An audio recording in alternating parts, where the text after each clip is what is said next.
اور یہ معاملہ سپریم کورٹ آف پاکستان میں تحریک انصاف کی جانب سے اٹھایا گیا ہے، جس میں یہ کہا گیا ہے کہ آزاد سوچ رکھنے والے صحافیوں کے خلاف ملک بھر میں جھوٹے مقدمات دائر کیے جا رہے ہیں، اور ان مقدمات کے حوالے سے یہ کہا گیا ہے کہ صحافیوں کے خلاف لائے گئے مقدمات اظہار رائے پر قدغن شمار ہوتے ہیں۔ یہ کہا گیا ہے کہ ایسی قدغنوں پر اس سے پہلے بھی عدالت سپریم کورٹ آف پاکستان تشویش کا اظہار کر چکی ہے، اور حکومت نے آزاد سوچ رکھنے والے صحافیوں کے خلاف جھوٹے مقدمات بنائے ہیں، اور ان مقدمات کے حوالے سے صحافیوں کو تنگ کیا جا رہا ہے۔ اور اگر ہم بات کریں کہ ان سے مراد جو اس وقت تحریک انصاف کی پٹیشن ہے، اس سے مراد آزاد صحافیوں سے سمیع ابراہیم ہیں، ارشد شریف ہیں اور عمران ریاض ہیں، اور اس کے ساتھ ساتھ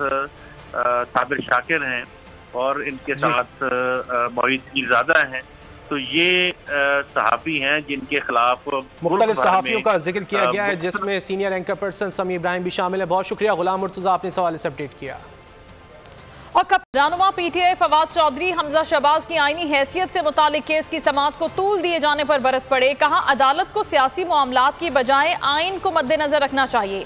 حیران ہے کہ یہ کیس کس قدر آہستہ اور روایتی انداز سے چلایا جا رہا ہے۔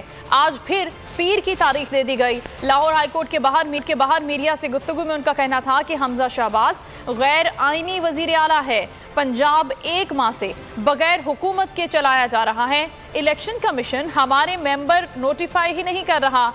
جن لوگوں نے الیکشن کمیشن میں راجہ ریاض جیسے لوگوں کے دستخطوں سے عہدے قبول کیے، ان سے ہم کیا توقع رکھیں؟ حمزہ شہباز کی جو موجودہ حکومت ہے یہ انکانسٹیٹیوشنل ہے، غیر آئینی ہے، ان کا جو کابینہ ہے وہ غیر آئینی ہے، لیکن یہ مقدمہ جس طریقے سے چلایا جا رہا ہے یہ لگتا ہے کہ جیسے اس میں کوئی ارجنسی نہیں ہے، کوئی جلدی نہیں ہے، معمول کا کیس ہے اور ہم آرام سے اس کو دیکھتے جائیں گے۔ یہ کیس تو ڈے ٹو ڈے، بلکہ اس میں تو عدالت کو 10 گھنٹے بیٹھ کے فیصلہ کرنا چاہیے کہ حمزہ شہباز پی ٹی آئی کے 25 لوٹوں کے ووٹ لے کے وزیر اعلیٰ اور نام نہاد وزیر اعلیٰ بن گئے، اور سپریم کورٹ نے کہا کہ کوئی جو ووٹ ہے دوسری جماعت کا وہ ان violation of party policy count نہیں ہوگا۔ اب ہائی کورٹ کے پاس کوئی اختیار نہیں ہے کہ سپریم کورٹ کے فیصلے کے خلاف وہ اپنا جو ہے وہ شروع کر دے، لیکن لاہور ہائی کورٹ میں یہ نقطہ جو ہے اس کے اوپر بحث ہی ختم ہونے کو نہیں آ رہی۔ پنجاب جو ہے کرائسس میں ہے، اور پنجاب اگر بحران میں ہے تو پورا ملک بحران میں ہے۔ لاہور ہائی کورٹ نے وزیر اعلیٰ پنجاب کے الیکشن کے خلاف درخواستوں پر فریقین کے وکلاء کو دلائل کے لیے طلب کر لیا۔ عدالت کے روبرو دلائل میں تحریک انصاف کے وکیل بیرسٹر علی ظفر نے کہا 63A کا اطلاق ماضی سے ہوگا۔ سپریم کورٹ نے واضح فیصلہ دیا کہ منحرف اراکین کا ووٹ شمار نہیں ہوگا۔ چیف جسٹس نے ریمارکس میں کہا بظاہر سیکرٹری اسمبلی نے ذمہ داری کا مظاہرہ نہیں کیا، لوگوں کو داخل ہونے سے روکنا سیکرٹری اسمبلی کا کام تھا، اسمبلی میں لوٹے گئے، یہ شرمناک تھا۔ اور وزیر اعلیٰ پنجاب حمزہ شہباز شریف کا کیس عدالت میں زیر سماعت، اور لیگی صوبائی وزیر عطا تارڑ نے صوبے میں حکومت سازی کا مرحلہ مکمل ہونے کا دعویٰ کر دیا ہے۔ نیوز کانفرنس سے بولے کابینہ نے رمضان میں دی جانے والی سبسڈی کی توثیق کر دی۔ عطا تارڑ سابق حکومت پر تنقید اور اپنے گن گانا نہ بھولے، کہا ماضی میں گندم کی وافر پیداوار کا چرچا کیا گیا لیکن سستا آٹا کسی کو نہ ملا۔ گندم کی خریداری اچھے اور احسن طریقے سے انجام کو پہنچی ہے۔ عمل ہو چکا ہے۔ پنجاب نے آج بنیادی جو فیصلے کیے، نمبر 1 پر ماہ رمضان کے دوران سبسڈی دی گئی تھی، آٹے کو 400 روپے 10 کلو کے تھیلے کو کیا گیا تھا، چینی کو 75 روپے کیا گیا تھا، اور اشیاء خورد و نوش پہ جو سبسڈی دی گئی تھی سب سے پہلے اس کی توثیق کی گئی۔ پنجاب کی ایڈمنسٹریشن کو خراج تحسین پیش کیا، خصوصی طور پر سیکرٹری فوڈ کو اور چیئرمین PND کو، جنہوں نے پنجاب کی گندم کی پروکیورمنٹ کا ٹارگٹ 50 لاکھ ٹن کا بڑی قلیل مدت کے اندر اس کو پورا کیا، جو کہ میں سمجھتا ہوں قابل تحسین ہے، اور گندم کی خریداری اچھے اور احسن طریقے سے پایہ تکمیل تک پہنچی۔ وزیر اعلیٰ نے کابینہ کے سامنے یہ بات رکھی کہ خیبر پختونخوا کے عوام ہمارے بھائی ہیں، اور یہ پنجاب کی ذمہ داری ہے کہ جو مانگ گندم کی وہاں سے آئی ہے اس کو پورا کیا جانا چاہیے، اور مناسب داموں گندم کی فراہمی خیبر پختونخوا کے صوبے کو اس کو یقینی بنایا جائے، اور یہ وسیع تر قومی مفاد میں یہ فیصلہ آج کابینہ نے